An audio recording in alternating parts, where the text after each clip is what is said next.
We are back in Felle in Telemark. Once again. And this time we have gone a bit further into the woods. You might see our old camp back there. Yeah. Where we ice bathed and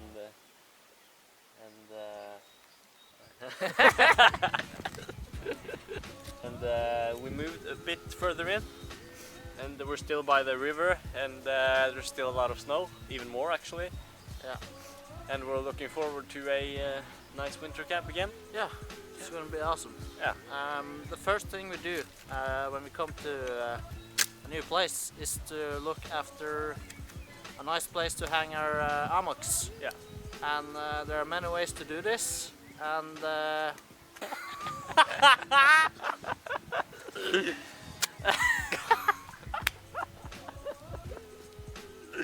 okay, so our first pre is of course safety. If there's a lot of dead trees near you, you should maybe punch or kick the tree so that the top of the tree don't fall on you, or the whole tree in worst case. Yeah, you never know. Yeah, so the tarp doesn't grab the tree and throw it away. It will go right through the tarp and in your head, and that's no good. So we both need a tree on our left side and on our right side. We only need 3 trees when we are 2. So in this case we're using that tree to that tree and and that tree. So that way we can sleep in a kind of a V shape. Yeah. So we can talk to each other, and we can have maybe our fire in the middle, in front of us somewhere. Yeah.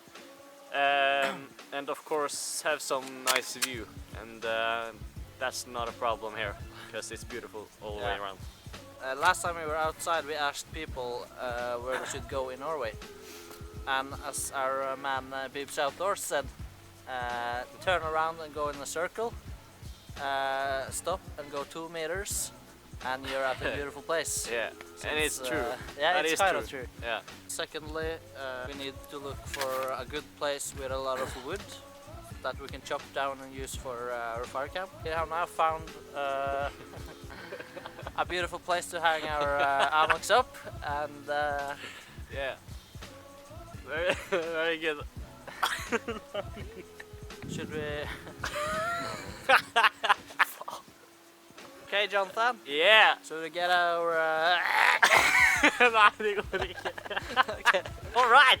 All right, Jonathan. Yeah. All right, Marius. Yeah. What's next?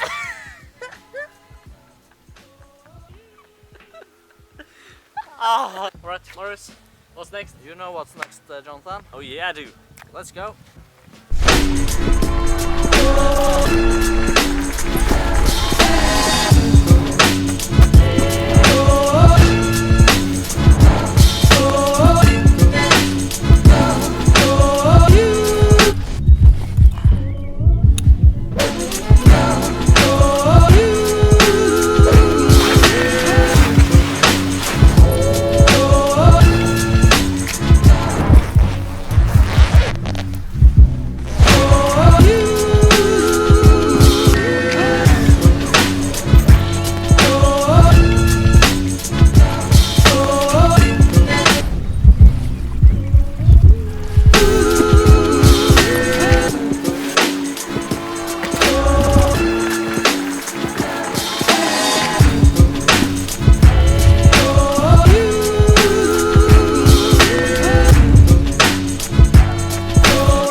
All right. Yes. So we thought we could give you guys some tips. Yeah. We now set up our camp, almost finished. Obviously we are on a winter camping trip with our amoks. And we have some tricks and some tips and some do's and don'ts that we thought we could teach you or show you. First off, since it's winter, some gear are required. Yeah. First off, we can talk about the isolation from beneath you. What's so positive and great with the amok is the isolation under. There are many types of isolation, and amok requires some specifics. Yeah. If you visit Hammock's site, ammokequipment.com, they will show you the length and the width of the undermat that you need for the amok to stay stable. And the X-bed is, I think, is the best one I've tried. Yeah. This one can go to minus 39 degrees Celsius. This is an X-bed down mat 9LW. I have a 7LW. It's still a down mat and still an X-bed. This one is a bit thicker than mine, and we have a pretty huge sleeping bag with us. And sometimes I even sleep with this thick jacket that is isolated. Yeah. And with some wool boxer shorts and... Yeah, we use wool socks. Yeah. We use wool pants, wool shirts, wool sweaters. Basically everything wool, as much as you hats, can. Everything. Yeah, because wool keeps you warm even if you're wet. And if the snow gets underneath your shoes and down in your socks, it will still warm you up, and that's the most important thing. Because freezing outside now is just, yeah, it really sucks. Bring more clothes than you really need. Have with you some extras in case you get wet, or if you're Jonathan and goes out and take a bath. Don't do that. No. I can say that you need extra gloves for your hands. Yeah, you do. Because they are going to be wet and they're going to freeze. So, and then you can't even get your hands in. Yeah. So always have with you some extra gloves. If you have inner wool gloves and you have some waterproof texture outside, that would be the best. For sure. Our next tip is how you place your tarp. Yeah. As you can see with me and Jonathan, our tarp goes really straight down, and that's because of the cold wind. At night it will suddenly start to get really windy, and I will guarantee you that you will freeze your ass off if the wind gets through under your tarp. Yeah. And if you have your tarp up here, the wind is gonna fill up your amok and you're gonna freeze. And now it's snowing as well, and there's a lot of snow on the trees. When you move at night, you want to change the direction of the way you sleep or anything. The trees will vibrate and the snow will just fall down on your tarp. Snow is going to land here and go straight down. Yeah. And if you have it on a straight line, it's just going to fill up and rise under you. Yeah. And snow is heavy as well. Thought we might give you some tips about sleeping bags. This is a goose down sleeping bag. It is great for winter camping and also great for all around like summer camping as well. This is a very thick one, so I would recommend you to get a thinner one if you would go on a summer camp. Down sleeping bags are expensive. They generate heat very well, as well as they are very light, and you can compress them down to a very small object compared to synthetic sleeping bag. Yeah. So this one weighs under 1 kilo, which is nothing. My other sleeping bag, which was synthetic, has had a weight at around 3.5 kilos. That is extremely heavy. And that's the weight of my sleeping bag at this moment. Yeah. It's very heavy and takes a lot of space. So that's one of the negative things. Yeah. And this heats you up extremely fast inside the amok. If this one gets wet, if the down sleeping bag gets wet, it will not heat you up that fast. The synthetic one will heat you up if it's wet. So in watery conditions or in moist conditions, I would really not recommend you buying a down sleeping bag. But overall, if you're camping under a tarp, for example, I would highly recommend this. Honestly, it gets extremely warm on my lap while I have this on my lap now. So I hope it's working. And this is actually my first trip with it, so I'm excited to test it out. Yeah, if you know the effect of a down jacket, as you are in movement, the down will heat you up very fast. It's the same thing with the sleeping bag as well. Yeah. And when it comes to layers inside sleeping inside the sleeping bag, as less clothes as you can wear on you, the better, and the more heat it contains. Yeah. So your body exchanges heat inside the sleeping bag, and the heat needs room to heat you up. Yeah. If you have a lot of clothes, a lot of heavy clothes inside the sleeping bag, it gets tight and the air don't warm up, and you might freeze. So it sounds weird, but the less clothes you wear, the better. And before you are going to bed, never go to bed while you are cold. Oh. And you also need to eat food, warm food, before you go to bed, so your body has something to work with and heat you up with. And if you have to take a shit, take a shit. Yeah. Because your body are going to use your body heat on warming up your shit. It's true. Yeah, it sounds crazy, but it's actually true. Yeah. So if you need to take a shit before you go to bed. And the same with the piss. Yeah, take a piss, because it kind of sucks waking up 3 or 4 a.m. to take a piss. Yeah. So take a piss and take a shit. take a shit. As easy as that. Yeah. Honestly, we could talk about this for an hour. Yeah. But we'll just go kind of fast between everything, and there are a lot of things to cover. yeah, it is. When it comes to shoes, I use these shoes for both summer camping and for hunting and winter camping. Yeah. They are long-sleeved boots, Yeah. I guess I can call them.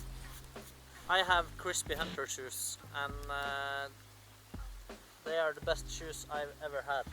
And I also use them all year. And the positive thing about these shoes are that the height, they go up almost to your they go halfway up to your knees, so you can walk in rivers, walk through water and deep snow without having an issue. And we do that all the time when we're at summer camping. Yeah. Walking over rivers with We have no trouble. yeah, no, not at all.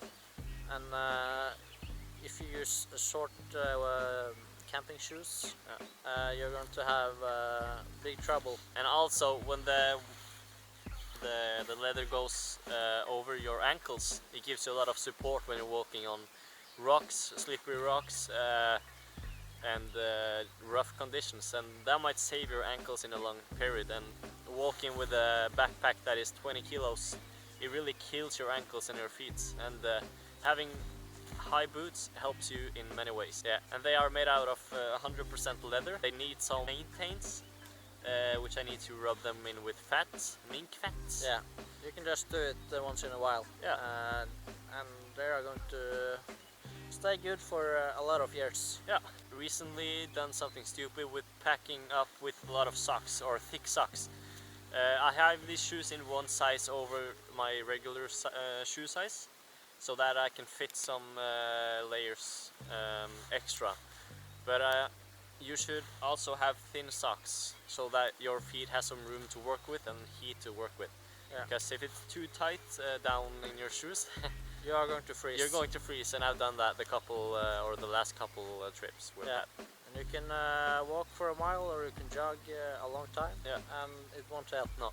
It's a freezing box under your shoes, and so that's also very important. You need a little bit of space in your shoes, so be aware when you buy new ones. Absolutely.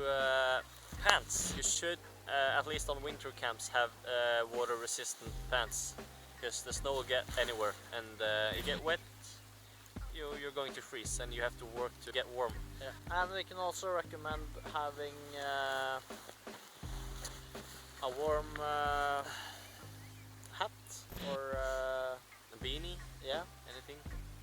Because if you get cold on your head, or your hands, or your feet, or your ass, you're going to freeze on the rest of your body.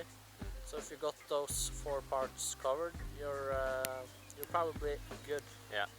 So the head is one of the parts on your body that exchanges most heat, and if your head is warm, as Mario said, the rest of your body is warm. So make sure you have a good hat or a beanie or anything that covers your ears and has a little bit of texture that warms you up, and you're good.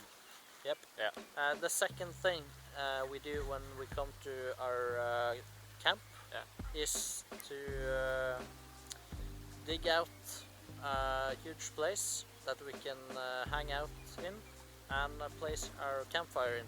Yeah. So Jonathan brought with a shovel that we use to dig out the snow. Yeah. And that's really important. It is. We can also recommend using a snowshoe, which we don't have.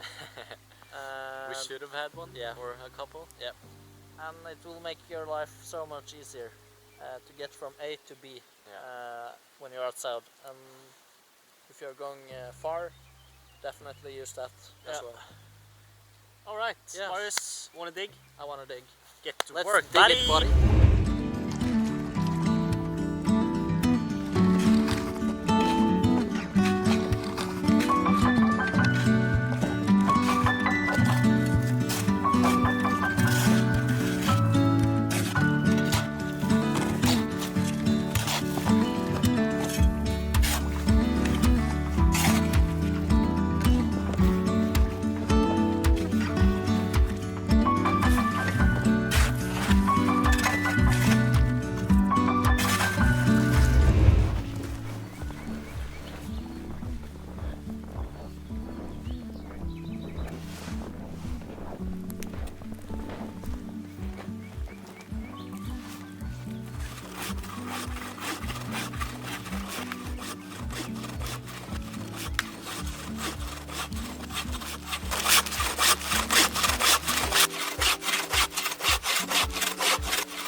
Moist.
Such is the stuff that myths are built on. He is elusive. He lives and travels.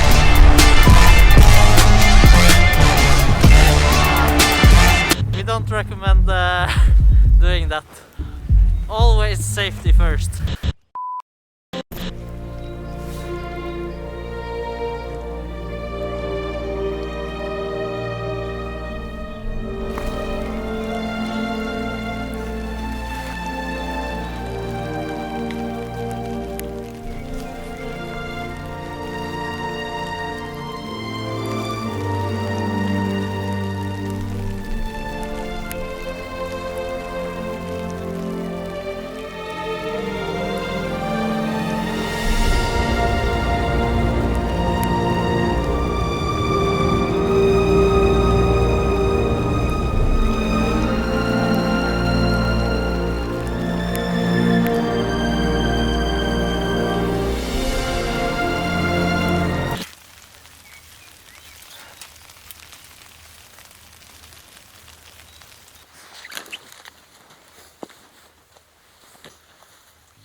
Okay. We thought we might tell you a little bit about supplying wood and about types of wood you should use and you shouldn't use. Just some general tips about making a campfire in winter time. Yeah, we are not experts in this, but we've done this for a couple of years now, and we got some experience behind us. Yeah.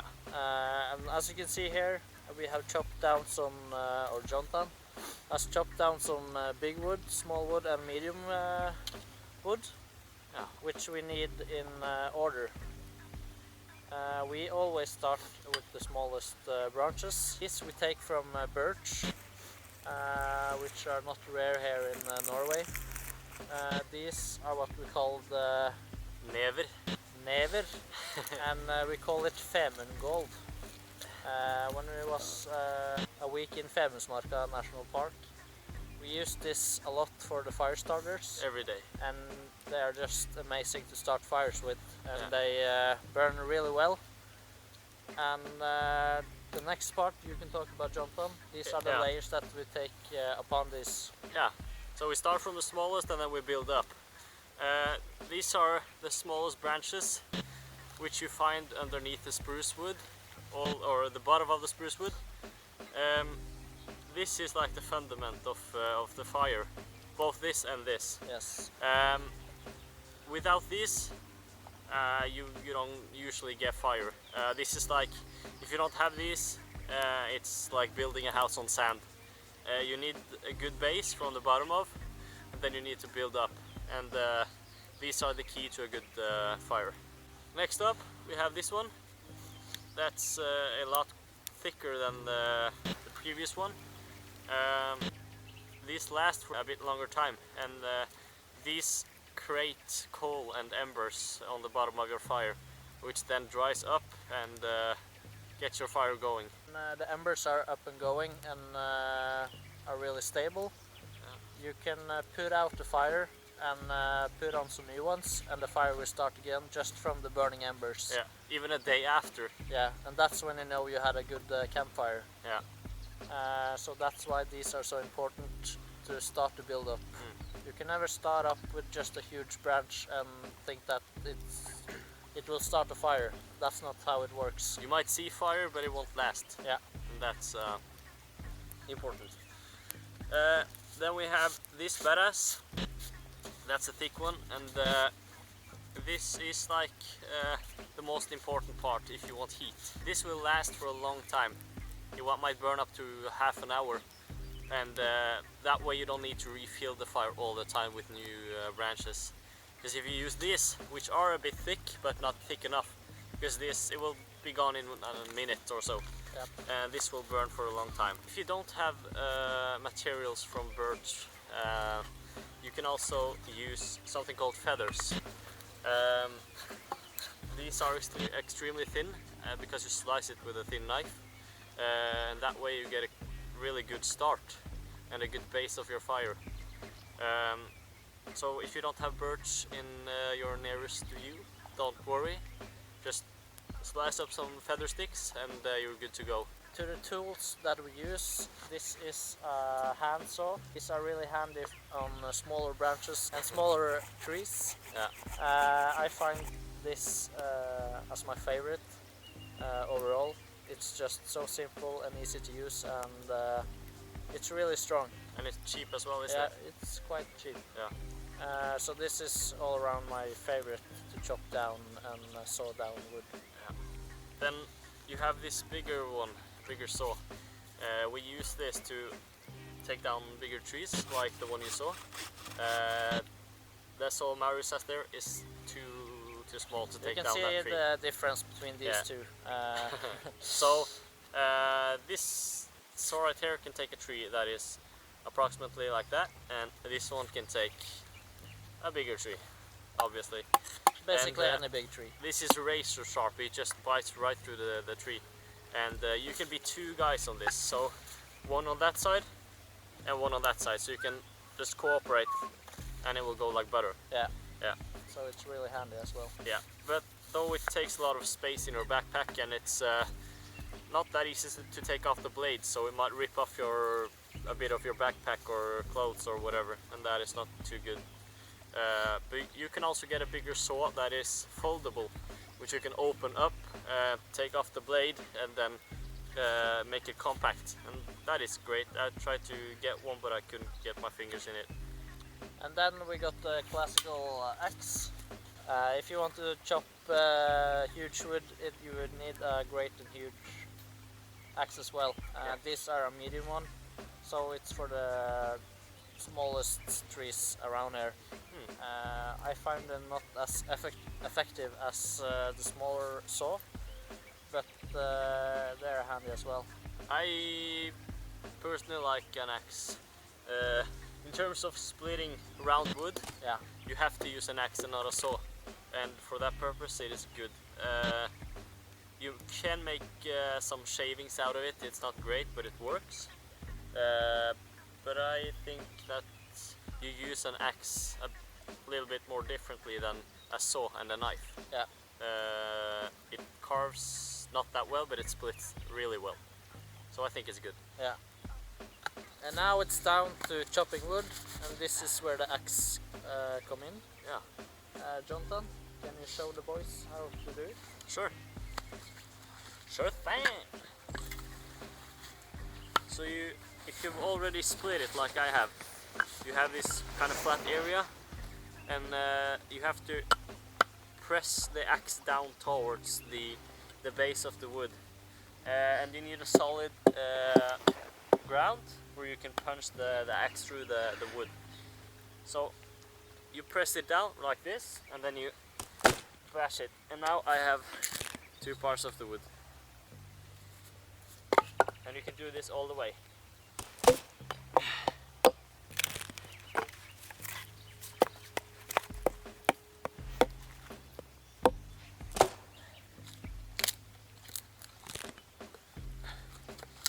Like that. That's the basic fundamental of tools and the branches that we work with to create fire. And now it's over to the techniques that we use. There are many ways to make a fire go. It depends how bushcrafty you are. If you want to be a real man, you do it the real way. We can show you our ways that we make the fire. Should we go down to the fire and show our boys how we do it? Let's do that. Alright. When you're making a fire and you don't have the possibility to get the wood you need, you have a lot of other options that you can use. You have toilet paper, which you can use. You can make some at home before you leave. You can use newspaper, and you can dip it in wax or oil in any way, and you can take it with you and make a gigantic fire. So if you don't have wood, you can use a lot of other things, which is great. In our case right now we use wood because we have plenty of it out here. So yeah. What are you doing, Mo? What? Such is the stuff that myths are building. He is elusive. He lives and travels.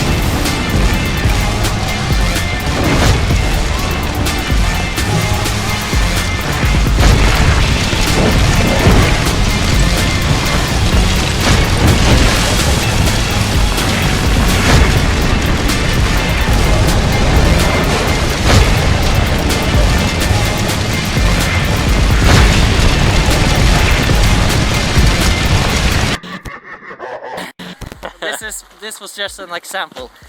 This is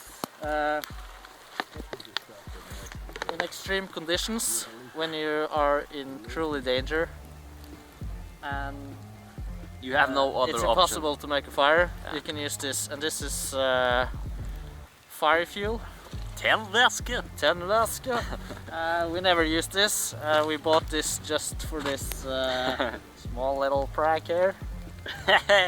You got pranked, bro. You lose kind of the fun with making a fire if you use this.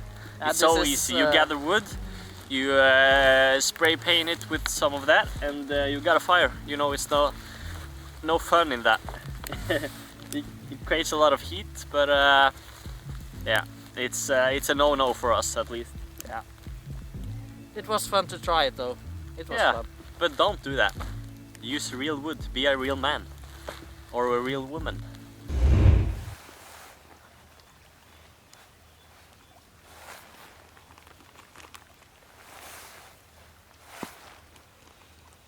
So I'm laying the thinnest wood underneath, and then the shavings.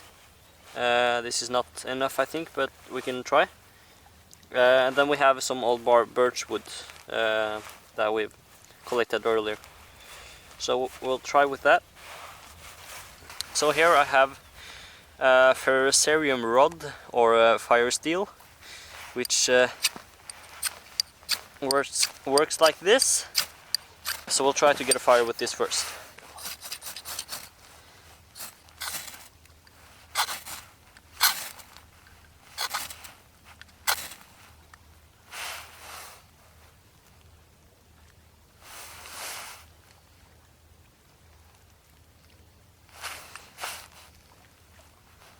So now it is important to keep stacking over what's burning, so that you don't lose your fire. Because you might only have one chance if you're in a worse situation than us.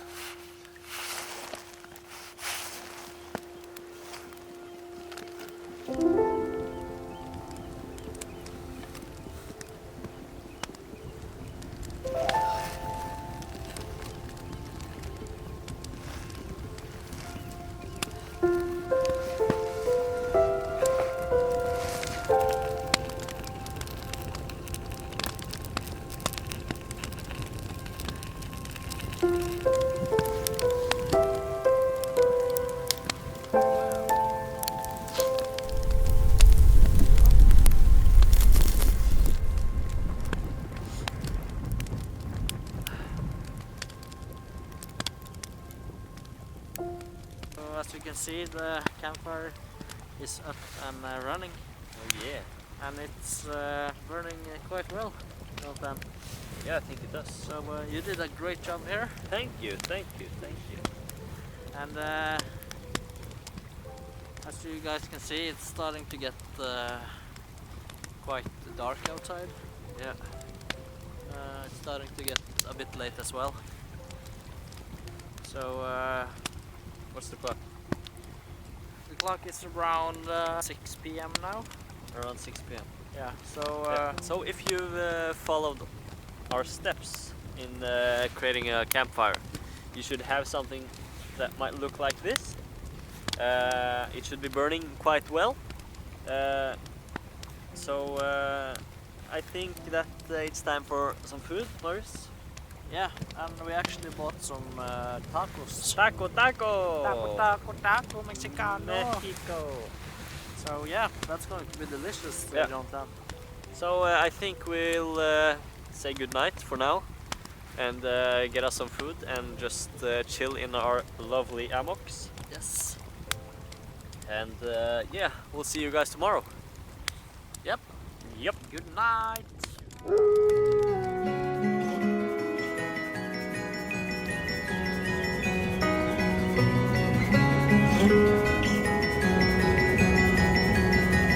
Lord, if I the weary soul you drive back to the home you made on the mountainside.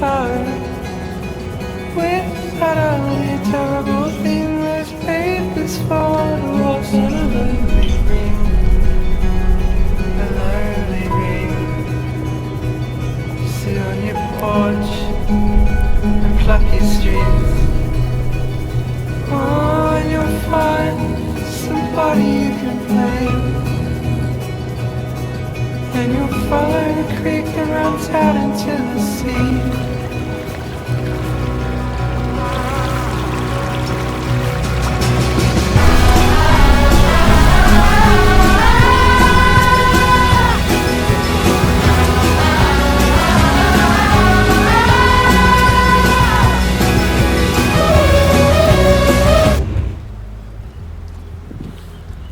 Good morning, guys. This is perfect winter morning, and this is just so amazing. Let's check if Jonathan is awake. Jonathan? Are you awake? Great. Should we make some breakfast? Let's make some breakfast. Woo. Woo. Yeah, boy, it's windy outside. Yeah. Okay, guys. So, let's talk a bit about food Yeah. in winter time. Me and Jonathan has been outside a couple of times now during the winter at the worst part.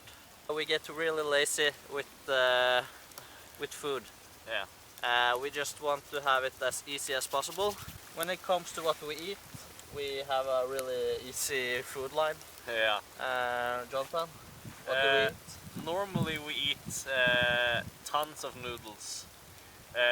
Dry food, which only needs water to get good, and it also weighs nothing. You don't feel it in your backpack. Yeah. And what you can do with noodles is you can crunch them so they don't take that much space in your backpack. We eat a lot of mashed potatoes, and we rarely eat some field rations or real turmat, as we use in Norway, which is, as Jonathan talked about, dry food. It's a bit expensive, but it's super tasty and really great. Yeah. And in winter time you need a lot of fat, so we always bring butter to fatten up our food, and it's very tasty as well. Yeah, you need butter on your food. You need butter. So let's see if the water is warm. Let's check it out.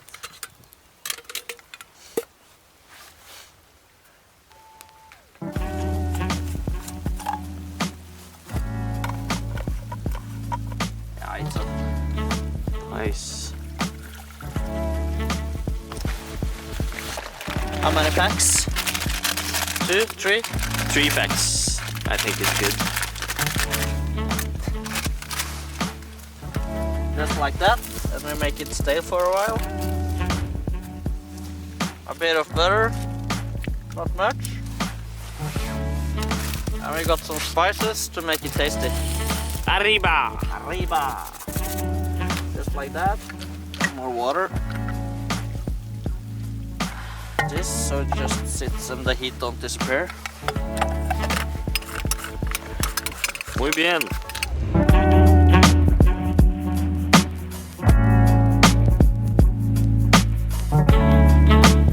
Wow!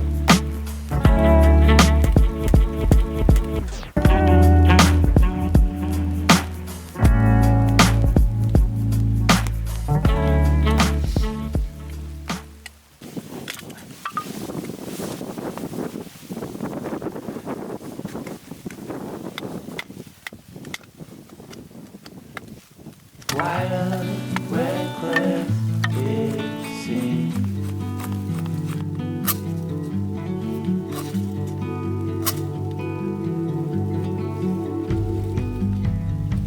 We found holes in these walls. We like what we saw. Seems so strong until it falls. The final straw. I never felt like this before.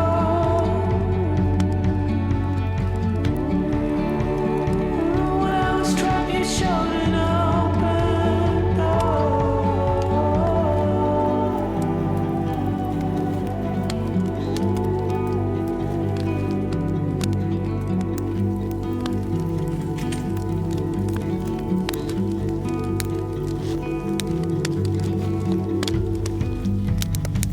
Living in a dark house. Okay guys, my battery life is almost dead, so we just want to thank you all for staying together with us and watching our camping with. Yeah, we've had a blast.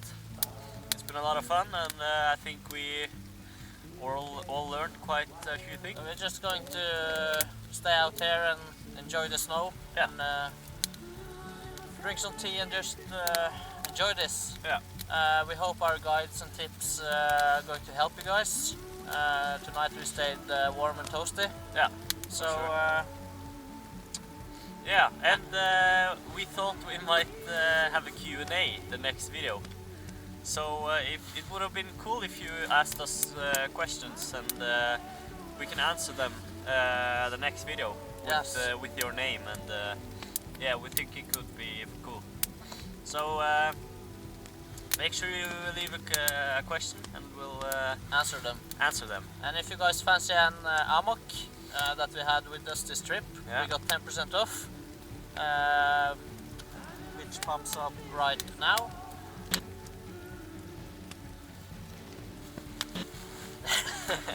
Remember to subscribe, give us a like, and share this video. For sure. And comment if you want to. Yes. That'd be great. Yep. Adios! Adios.